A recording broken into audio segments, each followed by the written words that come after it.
para sa akin dahil may dalawang isda na si Bro Dave. Ako nasa bangka pa. Ay,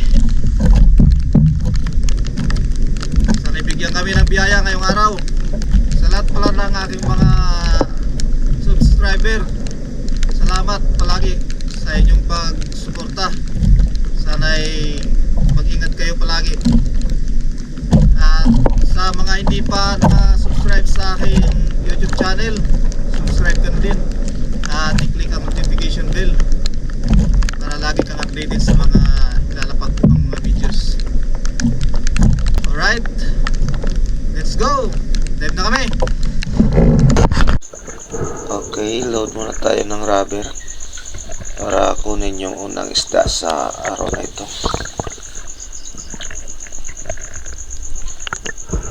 Unang drop sa araw na ito. Malabo pa rin ang tubig dulot ng pag-ulan at pagbaha, kaya magtsatsaga lang muna tayo hanggat makita yung isda. Abante pa rin tayo lagi.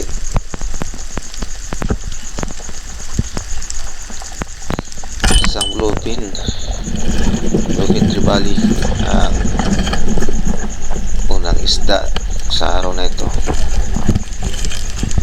Good size na, kaya piling-pili na.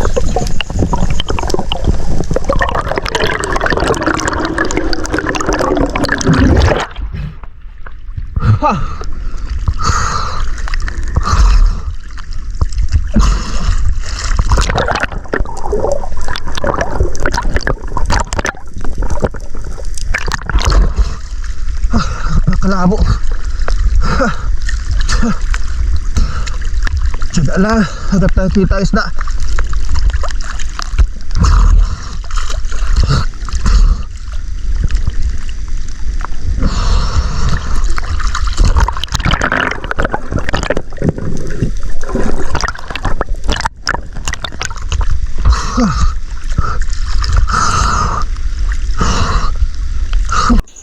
At dito nakakuha na rin tong si Bro Dave ng isang King Mac 6.25 kilos na.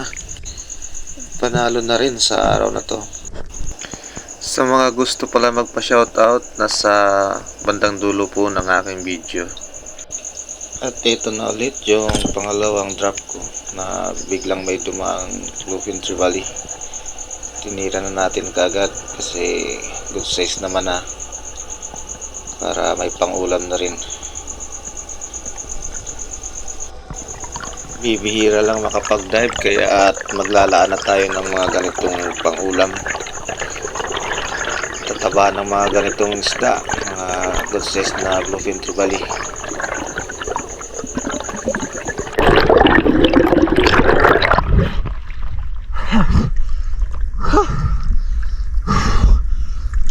Dumaan na. Good size na rin to.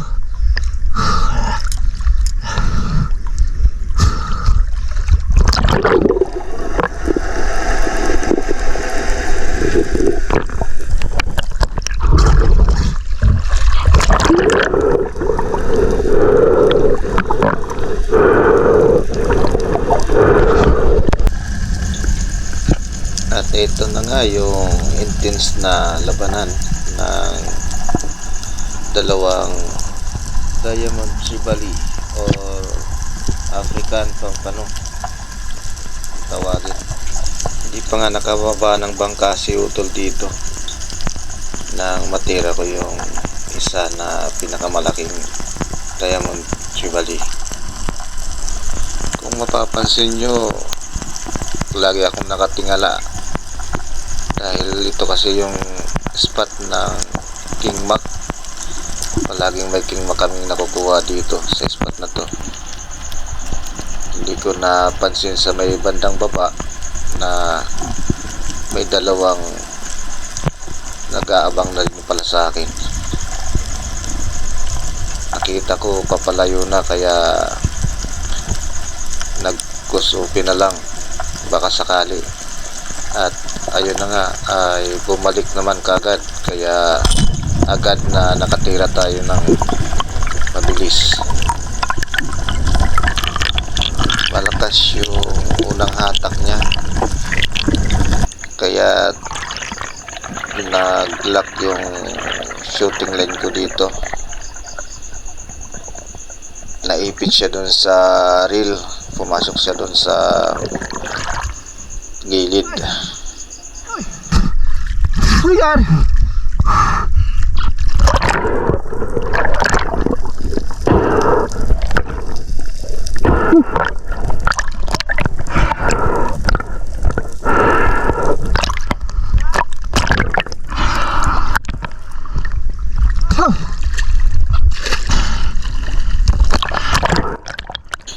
At dito nga tinawag ko na si Utol na nasa taas pa ng bangka, di pa nakakababa.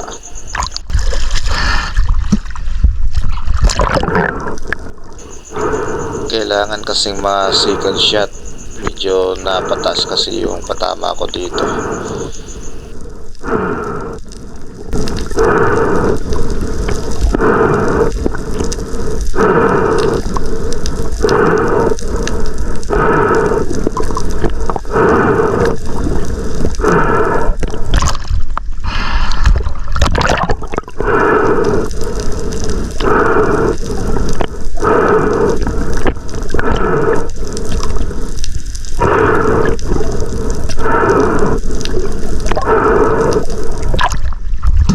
Hinahatak pa. Second shot, tol. Mas okay kasi na ma-sure para hindi na makawala pa. At nung nakatira na si Utol, napansin niya yung isang kasama nandun lang sa malapit. Halos nanghinayang siya sa ilalim, kaya dali-dali niyang inalis yung yung shafting ko. Dali-dali ko namang hinatak ang shooting line para maibalik ko sa barrel yung shafting. Sa tingin ko kasi maamo pa yung isda, ayaw niya iwanan yung isang malaki. Tinawag ko na rin si Bro Dave dyan kasi para hindi na makalayo pa yung isda. Mababo lang kasi yung part na yan, na tangay na kasi kami ng ng agos sa bandang gilid, kaya dali-daling binabalik yung shafting. Hindi ko na inayos pa ng mabuti, hindi ko na ibinalik yung shooting line dyan.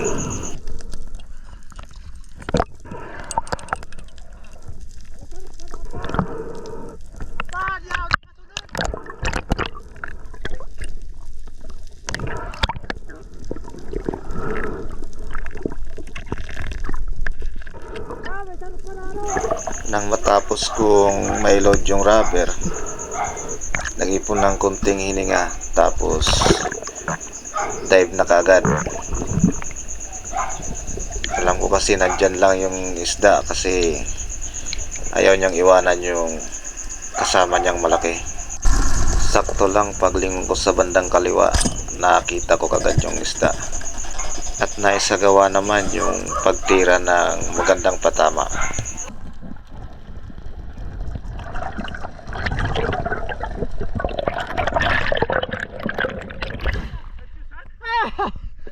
Dalawa.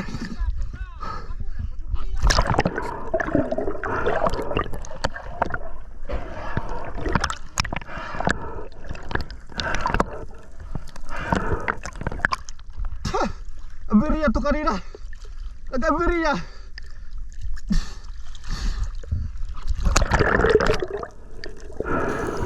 Shoutout ko muna pala si Lods Sagay Adventure, Sean Bansel, Kuya North TV, at kay Sir Judy Driver TV. Nakuha pa. Shoutout ko na rin si Pancho Pantino ng Rapu-Rapu Albay at kay Corsi Spearmaster. Shoutout sa iyo, idol. At sa iba pong nagpa-shoutout na sa may dulo po ng aking videos.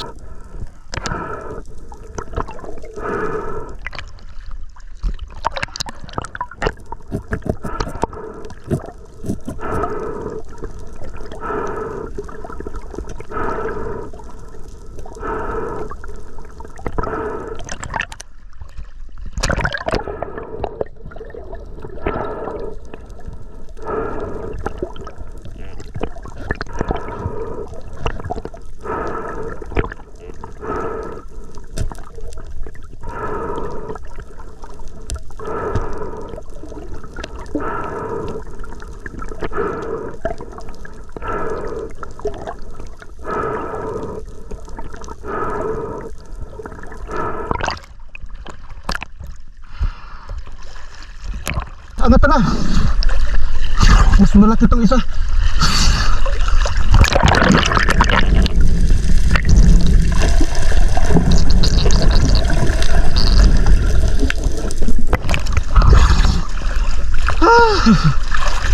Ayos. Kuha yung dalawa.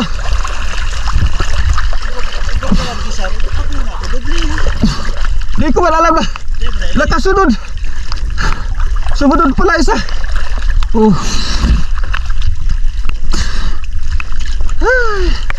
Thank you.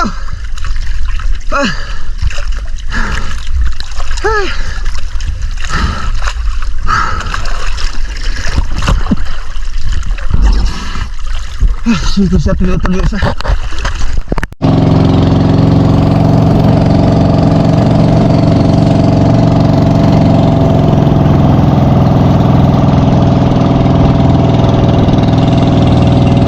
Medyo makamunduwa. May extra ka lamang. Taga, magka-extra man lamang mas paano? Dito na tayo. Wala man lang. Kakain ang laman kang pahayagan. Ama, Ha? kalaman kang pahayagan kayo ni. Jesus Maria. Si Diamond Turbal. Nagkadalig ko yan. Diamond Turbal. Terbali, Duwa. African Pampan ko na nga po sa King Mac, Negro Dave. Laki-laki na. 70 kilos na yan. Mariusip. Magapo na. Maduang sira. Sarong lambing. Ano yan? Tangigiw. Ito na Diyusan Palas. Okay na, tiya. Isa road. Kasi inisay mo yun. Garo. Oh, yan ang duwa. Kuha niya ka ano na kunyanan. 4 na Paan. Baka marunong na ako ang makainin. 4-9.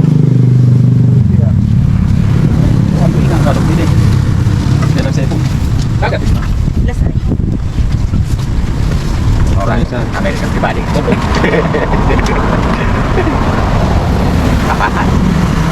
Dahil magbuminayas na ako niya. Kami dyan lumasintan ko. Sabi ka sa saro? Katasan man nga sa nangkaibahan ko. Ako mag-aaral ka kumangkasan. Pwede ba kay bahan? Ano ba kung dito talaga duwagan? Dress nice. Ay, ma'am, dahil lang mapinayaan. Precise. Shoutout ko na rin pala si Ruel Suway Baguio at kay Sir Rodito Figuron watching from Surigao City. Florence Galang watching from Kalumpit, Bulacan. Shoutout na din kay Dudong Adventures. Bravo Jamil Maharlika Tagig. Shoutout sa inyo dyan. GC Adventures at kay Ma'am Winnie Dimla. Thank you po.